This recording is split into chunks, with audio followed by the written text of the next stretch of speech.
Hi, Dan here. Hope you're doing really well today. In this lesson, I'm going to take that chord progression, use the backing track, and teach you a load of different ideas that you can use in your bass lines. Now, make sure you download that backing track for free via the link below. But let's go through the chords first. We've got 2 bars of C sharp minor. Then we're hitting an A chord here, A major chord. 2 bars of that as well. 1 bar of F sharp minor, 1 bar of E major, then we've got 2 bars of G sharp minor.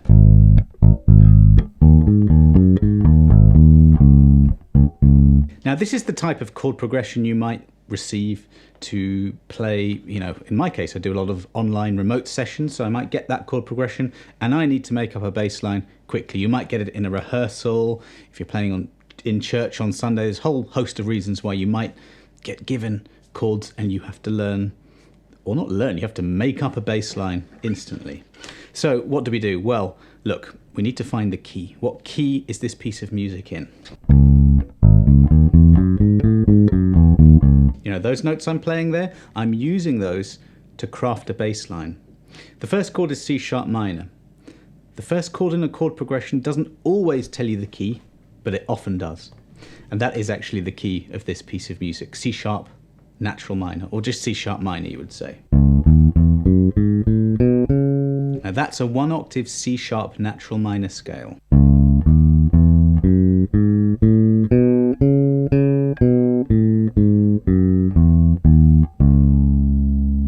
All of the melodic stuff that I was doing in the intro was just using notes from that scale. Very quick harmony lesson. Harmony is when you build chords in music. Harmony means together. Notes together build chords. And here are the chords in the key of C sharp natural minor. Notice that that is related to E major. E major has exactly the same chords in it. And every single chord in this chord progression belongs to that key, which is why all the notes will work. So what I want to do now is let's build up bass lines from quite an easy start, which is just root notes, just the letters that you see on those chords. We're just going to play that. Now the bass drum or kick drum is something that is a very useful drum to latch onto. And I'm going to just kick in the backing track now. And it doesn't always do the same thing, but it's roughly going da, da, da. Okay, so that's the rhythm I'm going to stick to, just using root notes.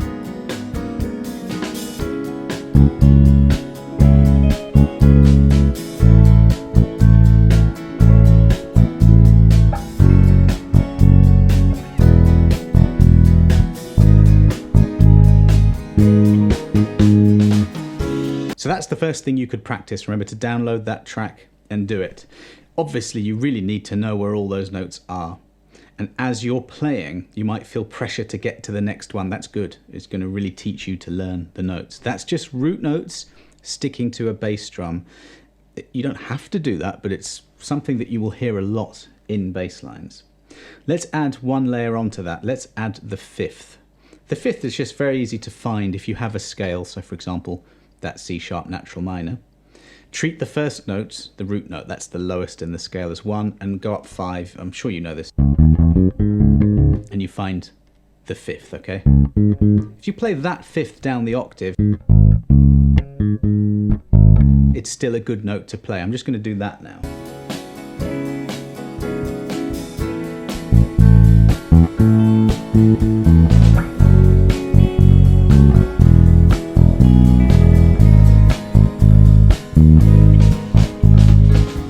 Let's add the octave on. So if I'm on the C sharp minor chord, we've got root 5, which is very easy to find. You just get the root note, you go 2 frets higher and 1 string higher, and you get the fifth.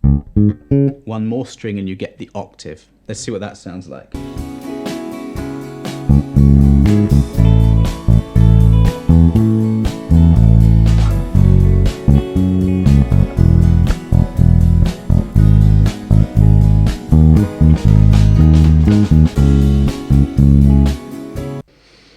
I'm being quite prescriptive with this. I'm saying let's just use a root and 5 and just do that. Let's just use octave.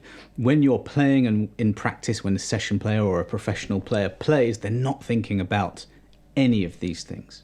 One thing I want to touch on, very, very important, and I was aware that I was doing it there, that is the focus on note length. So, if I'm doing that rhythm, did you hear that?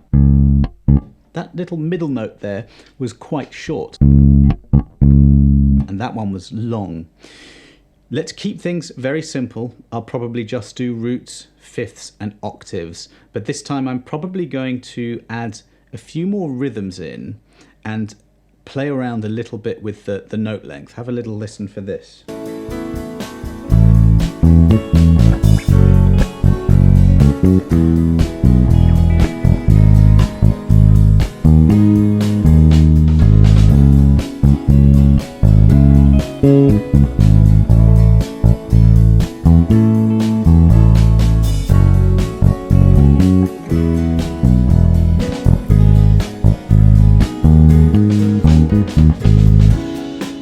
So far, so relatively simple, right? I've just got my chords. I know exactly the order of them. You can download the PDF for free with the chords if you like too, but I strongly recommend that you learn it.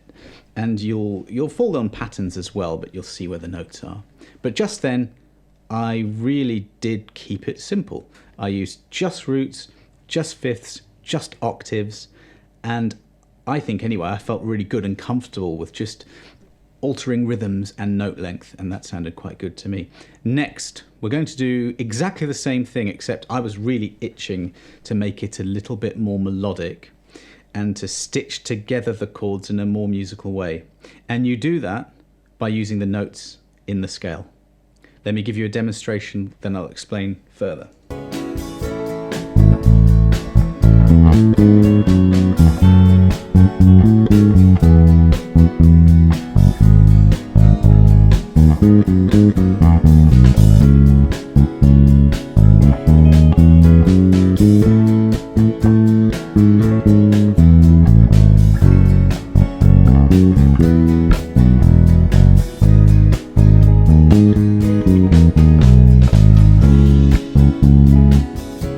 Okay, now for me, we're really getting somewhere with that. All I was doing was a very similar thing to before. But things like that, all I'm doing there is just in that case, and I'm really, really, really not thinking this when I'm playing, it's just sort of happening because I know all the shapes. So you must do the same, learn the shapes and the scales. I'm just going from a C sharp. Now the next chord I need to go to is an A. So I need to land on bar 3, beat 1 on an A, and I'm choosing to go to the 7th fret of the D string, and I'm just walking up the scale with this rhythm. There, I've landed on that. So the next chord after that is the F sharp minor. I don't have the thing in front of me, sometimes I'm losing it, but I'm going from an A to an F sharp minor, and let's see, there's so many different ways to do that. Let's do a couple now. Very simple, just descend down the scale. Another way to get there. Perhaps add in a little bit of articulation. You know, there's a pull off. Let's do one more way to get to F sharp.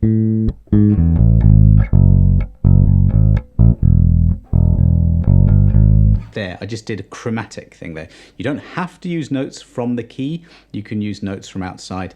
That's this chromatic thing where you lead up fret by fret.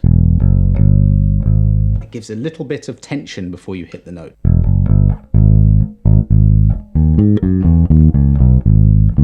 See how it sounds really melodic. So I'm on the G sharp there, and it's also a very good place to put in a fill to get us back to the beginning again. So all I did there was just going from G sharp, and I'm running down the notes of the key that we're in. Okay, that was the notes that I told you before. So now modes do exist, and you do have a mode for every different chord.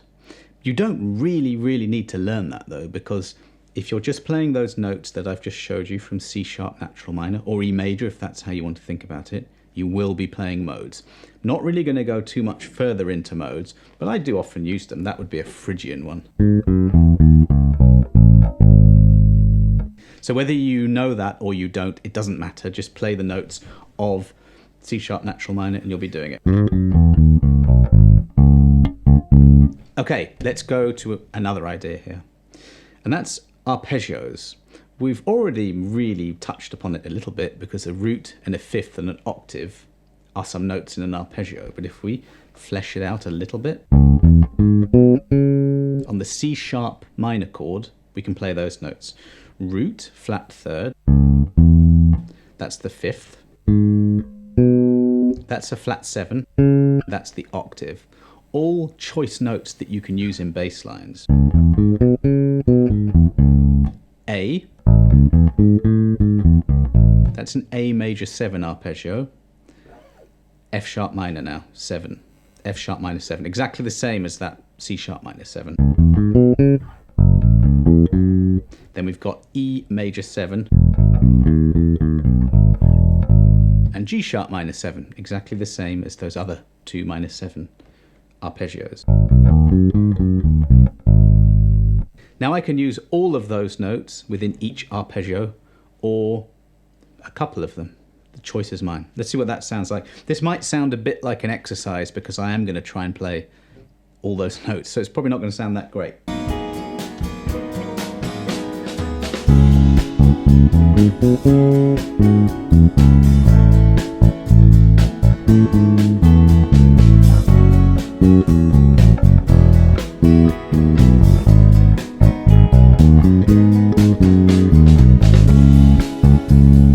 Okay, that didn't sound too bad. I was actually really making sure that I stuck to that groove that I've personally been sticking with for this lesson. You know, dun, dun, dun.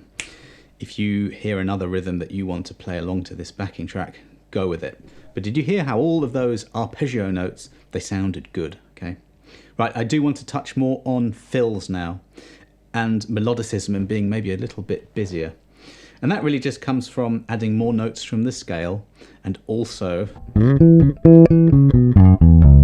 that's the minor pentatonic. We're in the key of C sharp, so C sharp minor pentatonic. I can start right here on the 9th fret.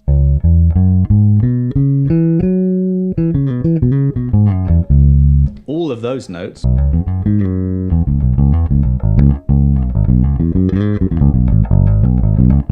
that's all C sharp minor pentatonic in different positions.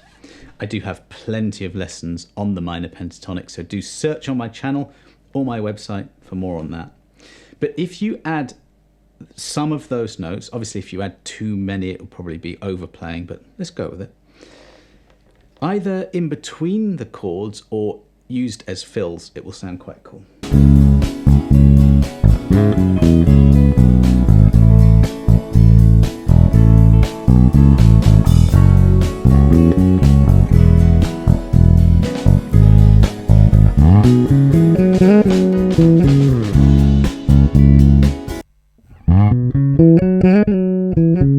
See, very nice, tasteful pentatonic fill there. It was just the shape that I showed you before. This is most people's sort of first shape that they learn for this scale, minor pentatonic. That would be 1 octave. Then you carry on, you get that.